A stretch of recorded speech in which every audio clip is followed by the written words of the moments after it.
마태복음 8장 1절부터 3절 말씀까지 교독합니다. 예수께서 산에서 내려오시니 수많은 무리가 따르니라. 한 나병 환자가 나와 절하며 이르되 주여 원하시면 저를 깨끗하게 하실 수 있나이다 하거늘. 같이요. 예수께서 손을 내밀어 그에게 대시며 이르시되 내가 원하노니 깨끗함을 받으라 하시니 즉시 그의 나병이 깨끗하여진지라. 아멘.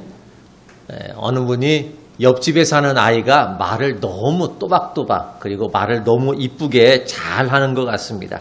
그래서 저 아이는 어떻게 저렇게 말을 잘할까라는 이런 생각을 했습니다. 보니까 조카와 같은 또래인데 조카는 아직도 말을 저렇게 잘 못하는데 저 아이는 왜 이렇게 잘할까라는 생각이 들어서 궁금해서 그 어느 날 그 아이에게 물어봤습니다. 얘야, 너는 어떻게 그렇게 말을 이렇게 잘하니? 라고 물어봤습니다. 그랬더니 이 아이가 대답을 합니다.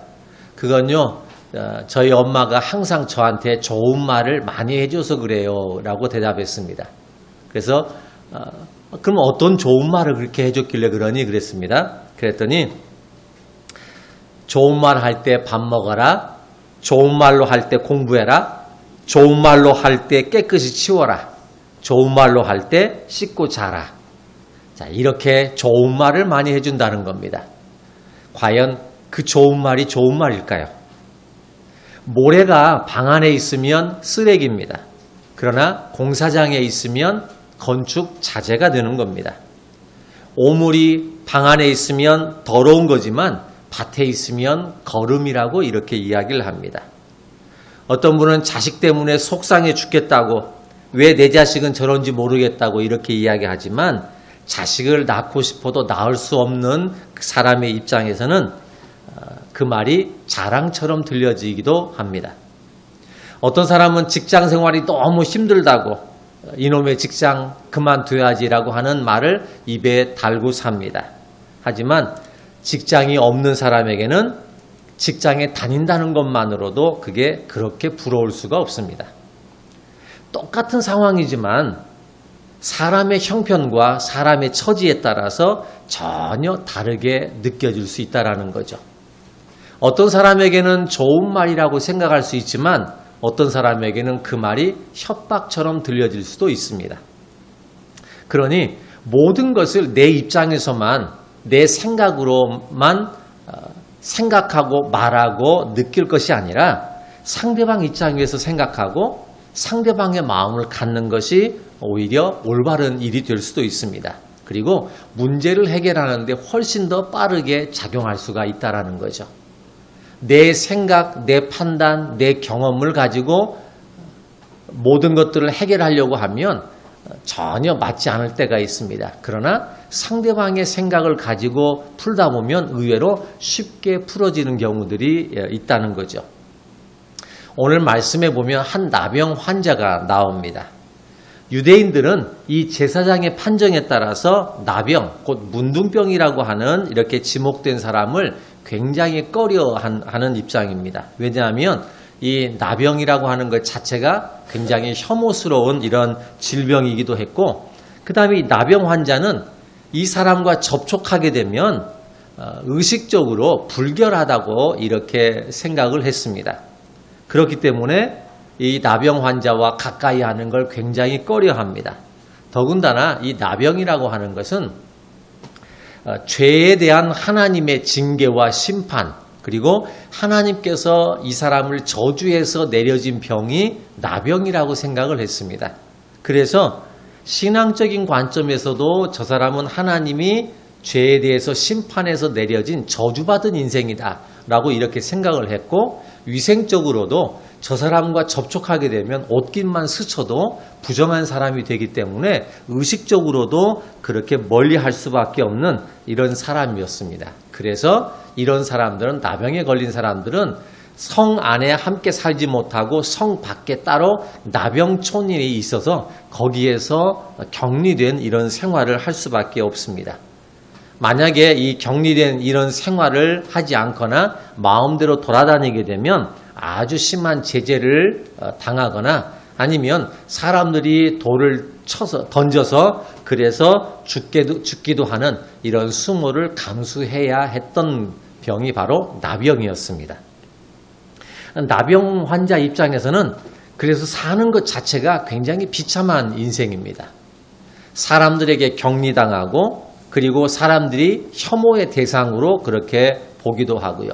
그리고 사람들이 자신을 바라볼 때마다 저 사람은 부정한 사람, 저 사람은 하나님으로부터 버림받은 사람, 뭔가 죄를 지어서 하나님의 징계와 심판을 받은 사람이라고 하는 이런 생각을 사람들이 가지고 있기 때문에 그래서 본인들 입장에서는 나는 사람들로부터도 버려지고 하나님으로부터 버려진 그런 인생이다라고 하는 이런 생각을 갖고 사는 사람들입니다. 그러니 나병 환자라고 하는 이 사람들의 삶이라고 하는 것은 굉장히 비참한 거고요. 그들의 심정은 굉장히 괴로운, 사는 것 자체가 굉장히 괴로운 이런 사람들입니다. 그런데 그렇게 살 수밖에 없었던 비참하고 괴로운 이런 심정으로 살 수밖에 없는 나병 환자가 오늘 말씀에서 보니까 치유를 받았다는 사실입니다.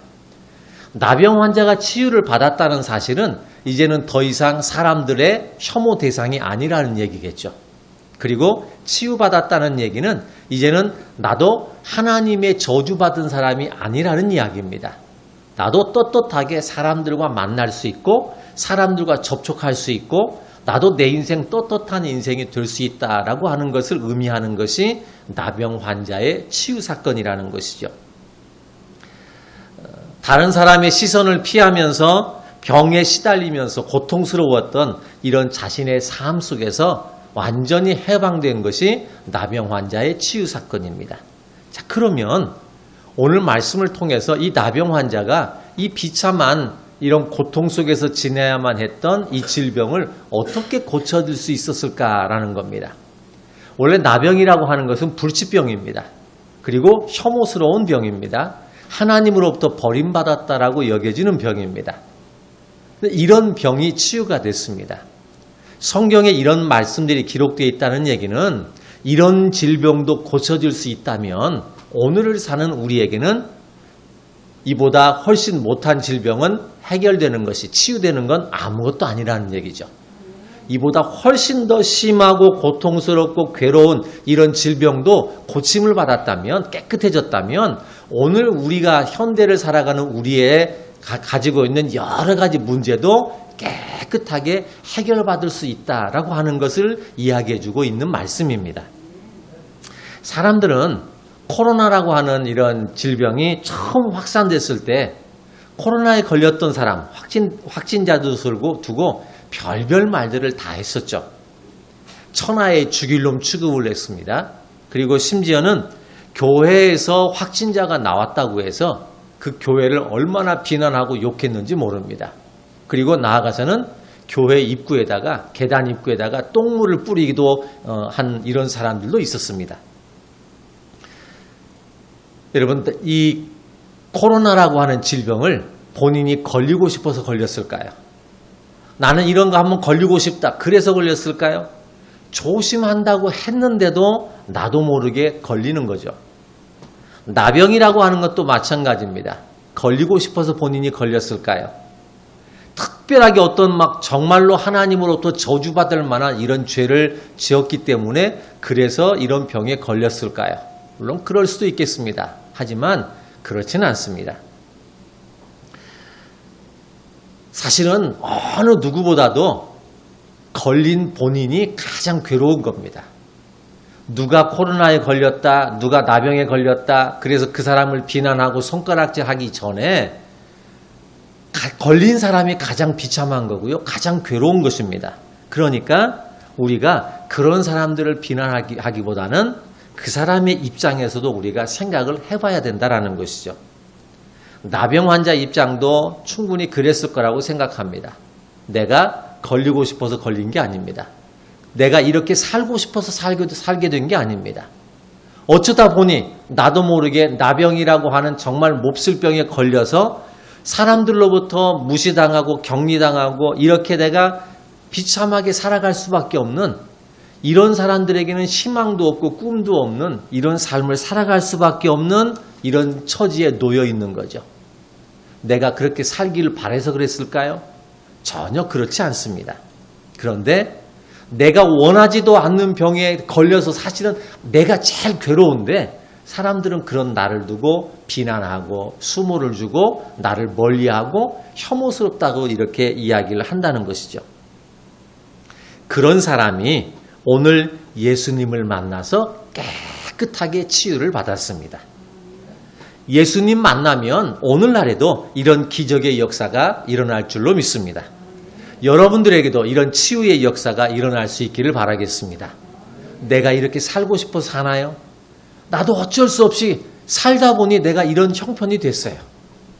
그런데 사람들은 그런 내 처지를 이해하거나 그런 내 마음을 이런 나의 형편을 받아주는 게 아니라 그런 나를 비난하고 그런 나를 그런 나에게 수모를 주기도 하죠. 생각해보면 참 비참합니다. 내가 어쩌다가 이렇게 사나 싶은 생각이 들죠. 이렇게 살고 싶어서 사는 게 아닙니다. 나도 어쩔 수 없이 이렇게 몰리다 보니까 어떻게 된 줄도 모르게 나도 이렇게 살아가는 거죠. 그런데 이런 비참한 인생도 예수님 만나면 깨끗하게 새로운 인생을 살 수 있다는 것입니다. 더 이상 격리되지 않아도, 더 이상 수모를 받지 않아도, 더 이상 사람들로부터 손가락질 당하지 않아도 이제는 나도 떳떳하게, 나도 당당하게 살 수 있는 새로운 인생이 우리 앞에도 펼쳐지는 것입니다. 어떤 사람에게요? 예수님을 만난 사람에게 일어나는 현상입니다. 오늘 그 예수님을 여러분들 만날 수 있길 바라겠습니다. 자, 그러면 오늘 이 나병 환자가 어떻게 예수님을 만났을까요? 그 다음에 예수님 만나면 모두가 다 이렇게 치유를 받고 깨끗함을 받을 수 있을까라는 것입니다. 그렇지만은 꼭 아는 것 같습니다. 먼저 첫 번째, 어떻게 하면 예수님을 만나고 예수님으로부터 치유를 받을 수 있을까? 첫째는 예수님 앞에 나와야 치유를 받는다는 것입니다. 1절 말씀에 보면 예수님께서 산에서 내려오셨을 때 수많은 무리가 예수님을 따랐다라고 이렇게 이야기를 합니다. 성경에서 수많은 무리라고 이렇게 표현을 하는 표현들이 자주 나옵니다. 이 무리라고 하는 표현은 대략 2,000명에서 3,000명 정도 되는 숫자를 무리라고 표현을 합니다. 예수님께서 산에서 내려오셨는데 이 무리 2,000명 내지 3,000명이 되는 이 수많은 사람들이 예수님을 따라오게 됩니다. 그런데 이 수많은 2,3,000명이나 되는 이 무리가 예수님을 따랐지만 예수님 앞에 나온 한 사람만이 고침을 받았다는 사실입니다. 그런 거 보면 경쟁률이 아주 셉니다. 2,000 또는 3,000대 1입니다. 그러면 한 3,000명 중에 한 사람 낳는다면 나에게까지 순서가 돌아올까요? 그건 굉장히 어려운 거죠. 그건 까마득하고요. 바랄 수 있는 이런 입장이 아닙니다. 그런데 정말 예수님 앞에 나오는 2,000명, 3,000명 중에 딱 한 사람만 치유받는다? 그렇지는 않습니다. 2,000명이 나와도 3,000명이 나와도 정말 예수님을 만날만 하면 2,000명도 3,000명도 다 깨끗하게 치유받을 수 있다는 사실입니다. 한 사람만이 아닙니다. 우리도 마찬가지입니다.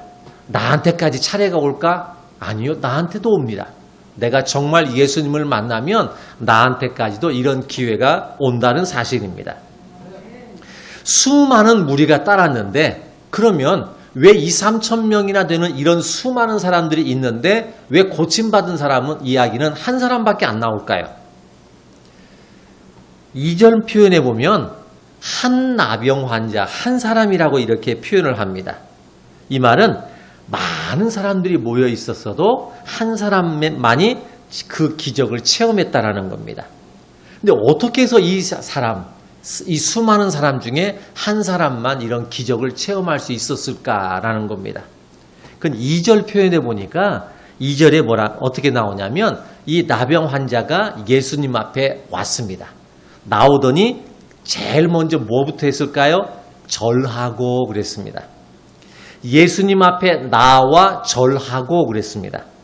여기서 절한다라고 하는 말은 무릎을 꿇다, 경배하다 또는 예배를 드린다라고 하는 의미를 쓸 때 무릎을 꿇는다라는 표현을 씁니다. 성경에 보면 무릎 꿇는다는 얘기가 많이 나옵니다. 그래서 어느 때는 절한다라고 하는 이런 표현이 많이 나오는데요. 절한다라고 하는 표현을 쓸 때 어느 때는 무릎 꿇는다라고 할 때 절한다라고 하고, 어느 때는 경배한다라고 할 때 절한다라고도 하고, 어느 때는 예배를 드린다라고 할 때도 절한다라는 표현을 씁니다. 근데 이 나병 환자가 절했다라고 하는 얘기는 여기 와서 지금 예수님에게 예배드렸다 그 얘기는 아닙니다. 그 당시 표현에서는 절했다라고 이렇게 나오지만 지금 오늘 우리에게 있어서 이 표현을 본다면 하나님 앞에 예배드렸다 이 표현이 가장 적합할 것 같습니다. 하나님 앞에 경배한다, 하나님 앞에 나와서 예배를 드린다라는 겁니다. 그래서 첫 번째는 정말 내가 가지고 있는 질병이나 내가 가지고 있는 문제나 내가 가지고 있는 어려움을 해결받을 수 있는 그 어떤 일도 깨끗하게 해결받을 수 있는 첫 번째 요건은 예수님 앞에 나와서 예배드리는 겁니다.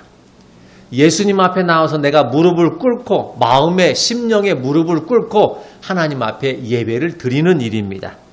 그것이 절한다 그런 뜻입니다. 이 사람이 치유를 받는 것입니다. 2,3천 명 되는 사람들이 예수님을 따랐습니다. 그런데 2,3천 명 되는 이 수많은 사람들 중에서 예수님 앞에 나와서 무릎을 꿇었다, 절했다, 경배했다, 예배드렸다 이런 표현을 쓴 사람은 이 문둥병자 한 사람이라는 거죠. 치유도 마찬가지입니다. 예수님 앞에 나와서 무릎을 꿇은 한 사람만이 치유를 받습니다.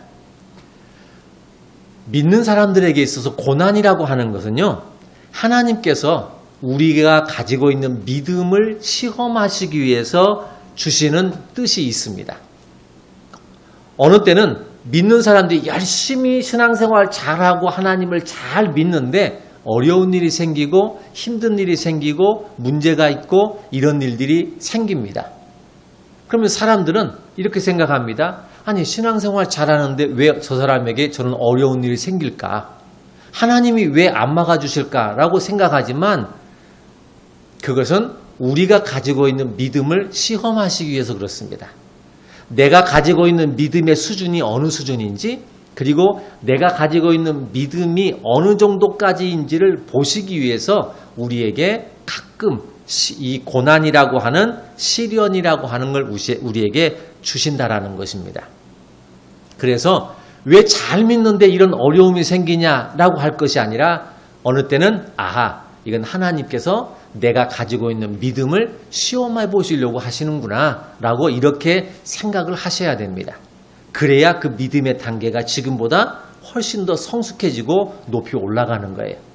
그렇지 않으면 왜 열심히 잘 믿는 내가 이런 어려움을 겪어야 되고 왜 이런 힘든 일을 왜 겪어야 되냐? 하나님 너무하십니다. 왜 나에게 이런 힘든 일을 주십니까? 라고 한다면 이미 거기서부터 시험은 떨어지는 거죠. 탈락입니다. 내가 잘 믿는데 어려운 일이 생겼다. 열심히 하는데 신앙생활 하는데도 어떤 어려움이 생겼다. 그러면 하나님이 나에게 내가 가지고 있는 믿음이 어느 정도인가를 시험하시려고 하시는구나. 내 믿음의 수준이 어느 정도인가, 그리고 내 믿음을 잘 이겨내고 있는지 보시려고 하시는구나 라고 이렇게 생각을 해내야 된다는 것입니다. 그때 그러면 우리는 어떻게 해야 되느냐? 더 하나님을 의지하고 더 믿음으로 살아가고 더 하나님께 예배드리고 더 기도하고 이렇게 해야 된다는 것입니다. 그래서 여러분 생활 속에서 어려운 일이 여전히 남아있든지 아니면 생각지도 않은 일들이 생겼다든지 그런 일이 있으면 첫 번째, 이건 하나님께서 나에게 하나님 앞으로 나오라고 하는 신호구나 이렇게 여기시고요. 두 번째, 이 하나님 앞에 나와서 내 믿음을 보이라고 하시는구나 라고 이렇게 여기셔서 그 순간을 잘 믿음으로 극복하시고 견뎌내시고 그래서 새로운 하나님의 기적을 체험할 수 있는 그런 기회가 될 수 있기를 바라겠습니다. 첫 번째, 하나님으로부터 내가 치유받을 수 있고 해결받을 수 있고 깨끗함을 받을 수 있는 것은 하나님 앞에 나와야 된다는 겁니다. 나와서 뭐 해요? 오늘처럼 이렇게 나와서 하나님 앞에 예배드리고 기도하는 것입니다. 그게 그렇게 하나님 앞에 하면 여기에 모인 우리 모두가 다 깨끗함을 받을 수 있게 되는 것입니다. 그 다음에 두 번째, 첫 번째는 어쨌든 예수님 앞에 나와서 예배드려야 되고요. 두 번째는 예수님에 대한 믿음의 고백이 있어야 됩니다. 예배를 드릴 때 그 예배를 통해서 내가 예수님을 얼마나 믿고 있는지, 예수님에 대한 어떤 마음을 가지고 있는지, 이 내 마음에 가지고 있는 것을 고백하는 시간이 있어야 된다는 겁니다. 2절 표현에 보면 이 나병 환자가 예수님 앞에 절하면서 첫 마디를 뭐라고 이야기를 했을까요? 주여, 원하시면 저를 깨끗하게 하실 수 있나이다. 이게 첫 마디였습니다. 내 사정이나 내 형편이나 이걸 다 설명하지 않아도 그냥 딱 첫 마디가 이렇습니다. 주여, 원하시면 저를 깨끗하게 하실 수 있습니다. 자, 이 말의 뜻은요, 주님, 당신은 나의 문제를 해결해 주실 수 있는 능력을 가지신 나의 주인이심을 내가 믿습니다. 이렇게 고백하는 말이 주여 원하시면 저를 깨끗하게 하실 수 있나이다, 이런 뜻입니다. 오늘 예수님께서 여러분들을 통해서 듣고 싶으신 고백이 바로 이것입니다. 주여 원하시면 저를 깨끗하게 하실 수 있나이다.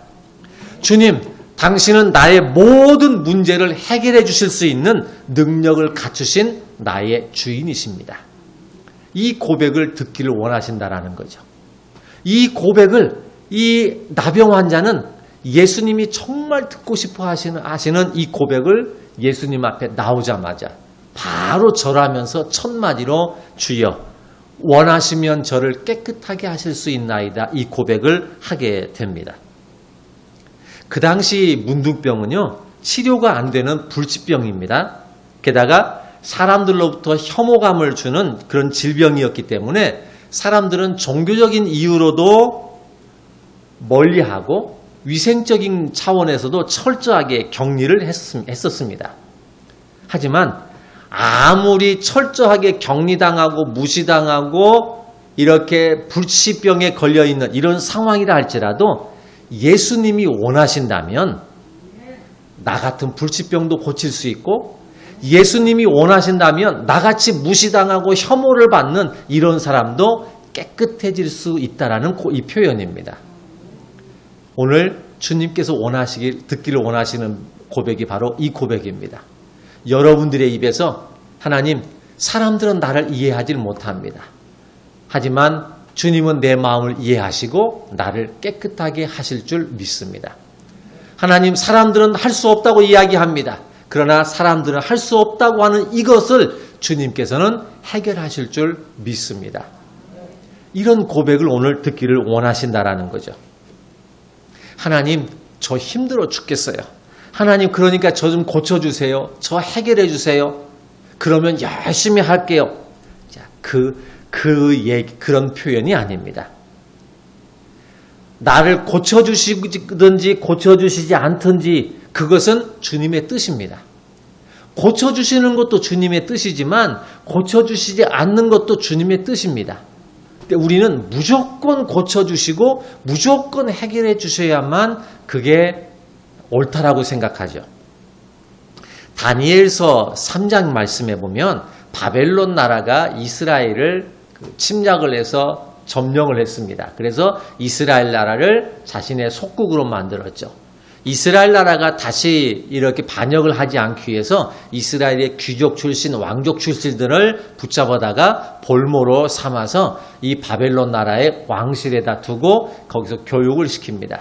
이때 왕족 출신으로 따라갔던 사람이 다니엘과 사드락, 메삭, 아벳느고라고 하는 아주 어린 소년들이었습니다.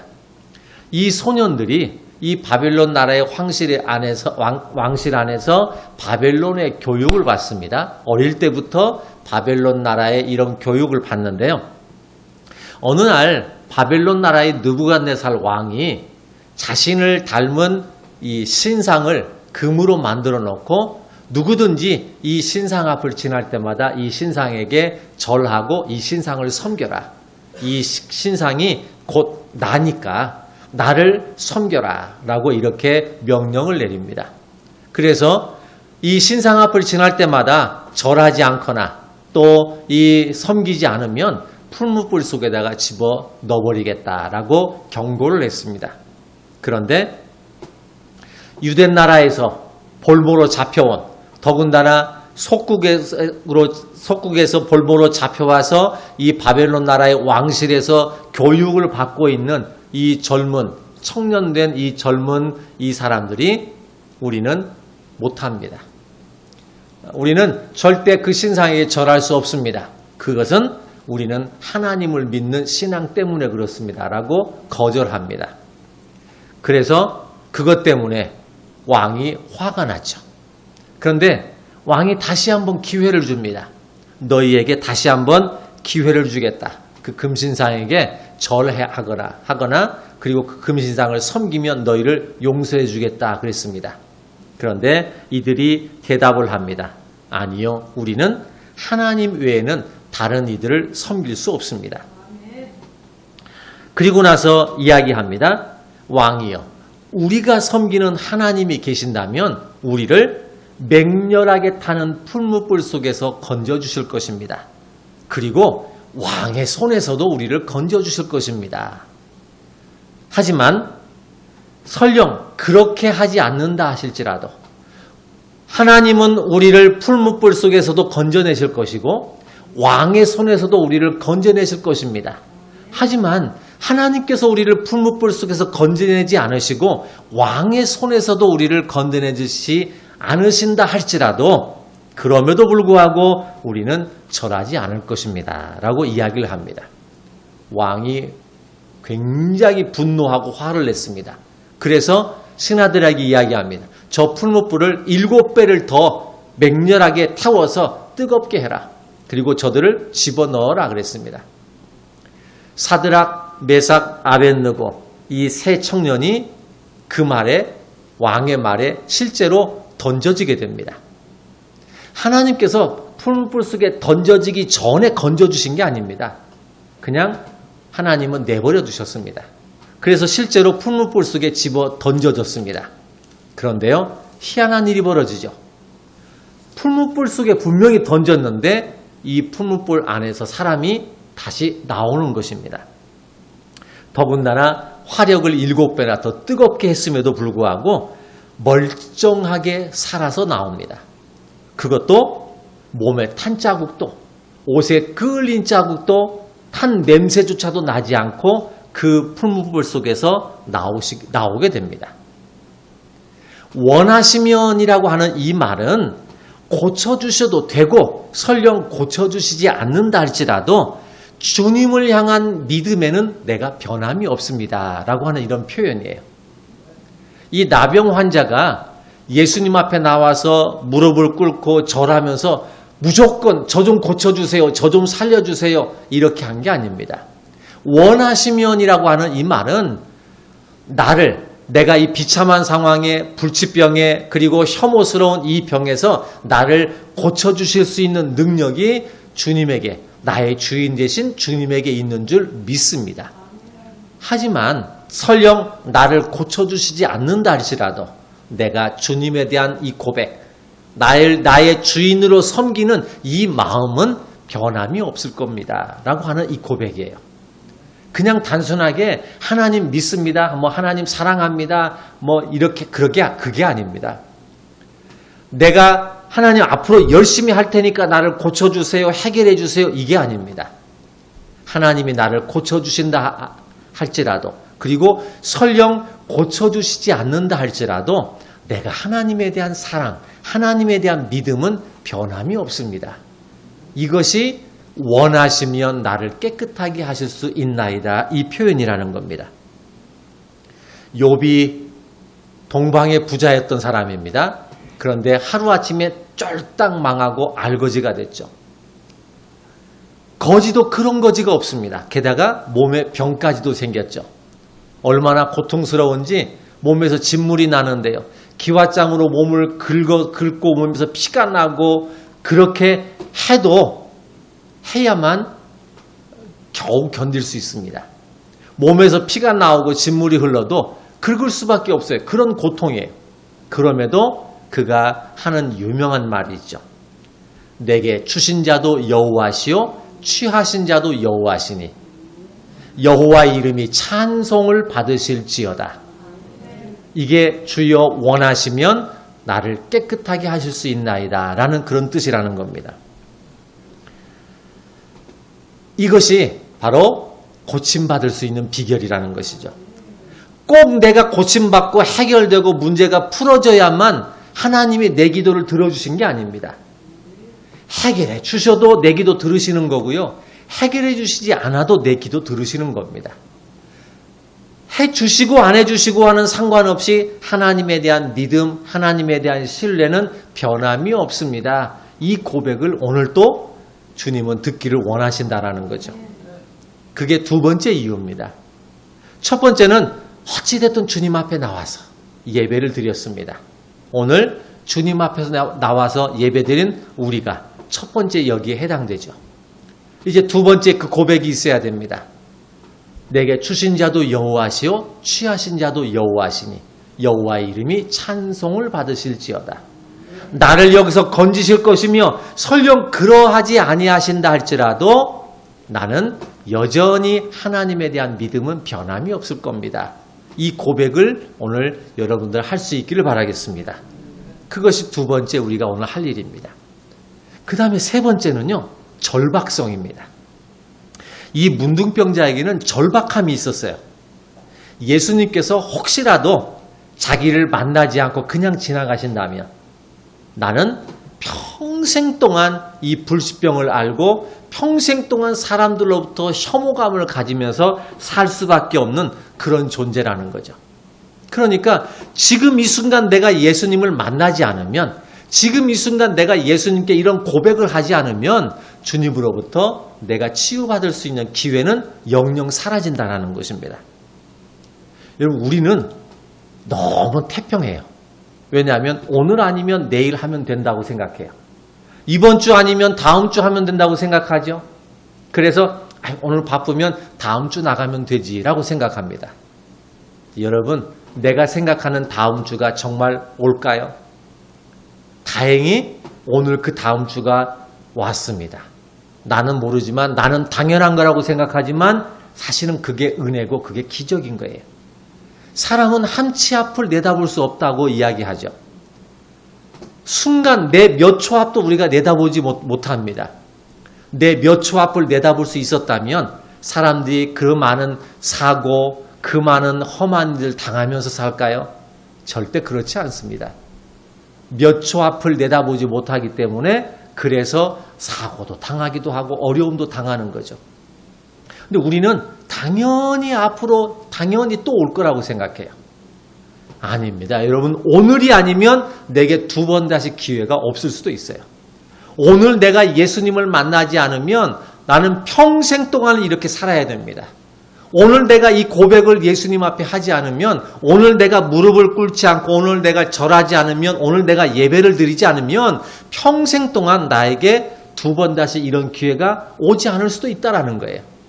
그러니 이 문둥병자는, 나병 환자는 절박함이에요. 이 절박함 속에서 예수님을 찾아온 겁니다. 아까 말씀드렸죠? 나병 환자는 격리의 대상이에요. 사람들이 더군다나 모여있는 곳에는 절대로 올 수가 없는 사람입니다. 그리고 오더라도, 사람이 있는데 오더라도 웃입술을 가리고 나는 문둥병 환자입니다. 나는 부정 환자입니다. 라고 소리를 질러야 돼요. 왜냐하면 소리를 내지 않으면 사람들이 지나가다 실수라도 나랑 부딪히거나 그러면 그 사람은 나 때문에 부정한 사람이 되는 거예요.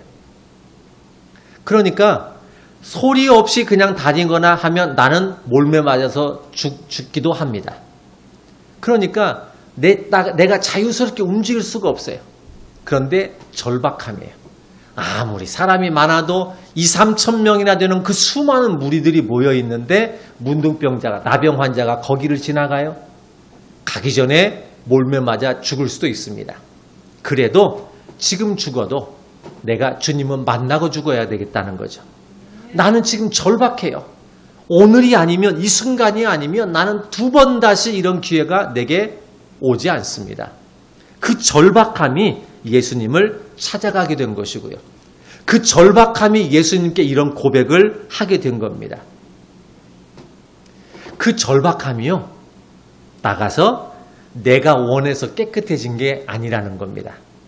예수님이 원하셔서 나를 깨끗하게 해주시는 이런 은혜를 체험하게 된 거라는 겁니다.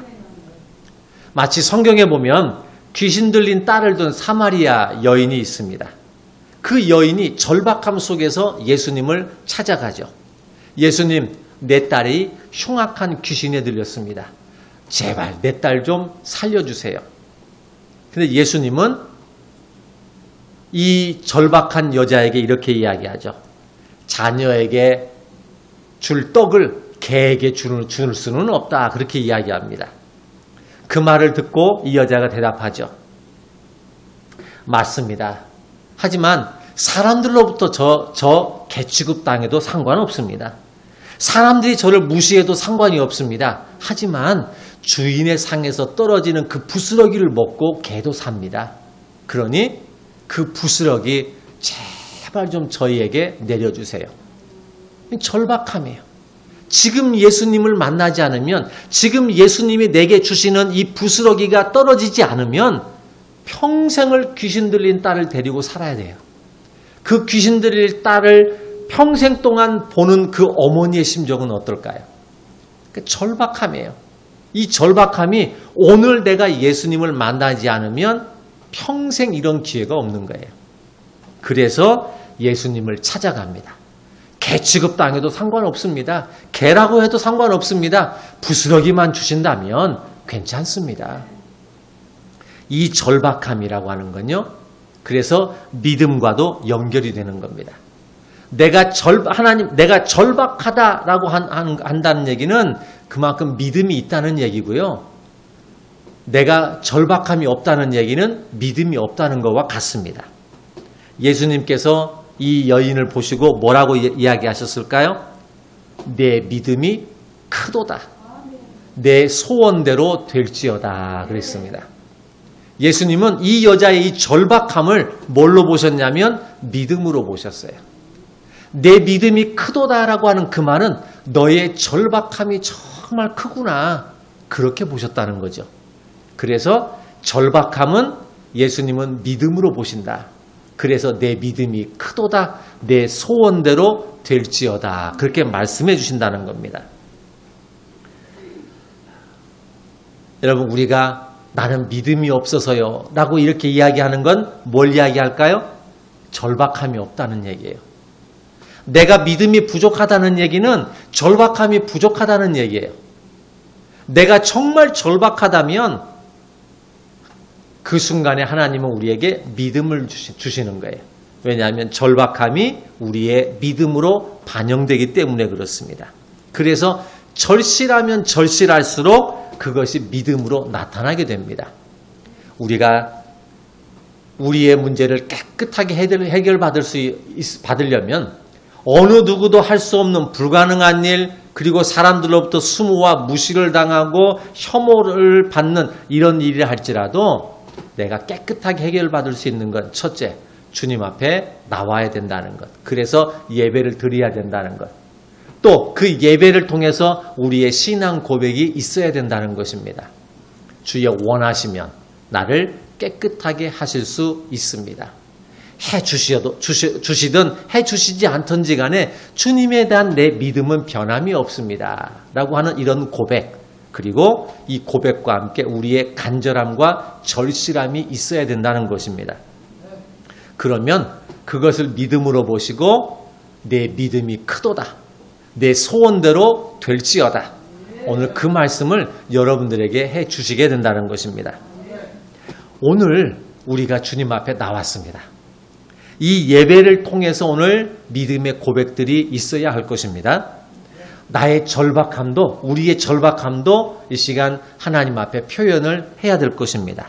그러면 내 진심을 받아주셔서 내가 원하노니 깨끗함을 받아라. 내가 원하노니 이루어질지어다. 내가 원하노니 너의 소원대로 될지어다. 오늘 이 음성이 여러분 모두에게 들려질 것입니다. 네, 기도하겠습니다. 하나님, 오늘이 아니면 안 됩니다. 다음에 또 기회가 있는 게 아닙니다. 우리는 내일이 있고 모레가 있고 미래가 있다고 생각하지만 한 치 앞도 내다볼 수 없는 게 사람 사는 세상 인생입니다. 오늘 아니면 내일이 아니라 오늘밖에 내게 시간이 없습니다. 오늘밖에 내게 기회가 주어지지 않았습니다. 이 시간 하나님 앞에 나왔사오니 우리의 마음을 받아 주시옵소서. 주여 원하노니 나를 깨끗하게 하여 주시옵소서. 나를 고쳐주시고 설령 고쳐주시지 않는다 할지라도 내 문제를 해결해 주시지 않는다 할지라도 하나님에 대한 내 마음은 변함이 없을 겁니다. 라고 하는 이 고백과 함께 우리의 간절함, 우리의 절실함, 그리고 하나님은 나의 이 마음을 결코 버리지 아니하시고 내게 손을 내밀어 주신다는 것 우리가 깊이 느끼고 생각하고 그래서 하나님 앞에 매 순간순간을 나가게 해주셔서 이 시간 내 소원대로 될지어다. 내 믿음대로 깨끗하여질지어다. 라고 하는 그 음성이 우리의 삶 가운데 들려지게 해 주시옵소서. 예수님의 이름으로 기도드렸습니다. 아멘.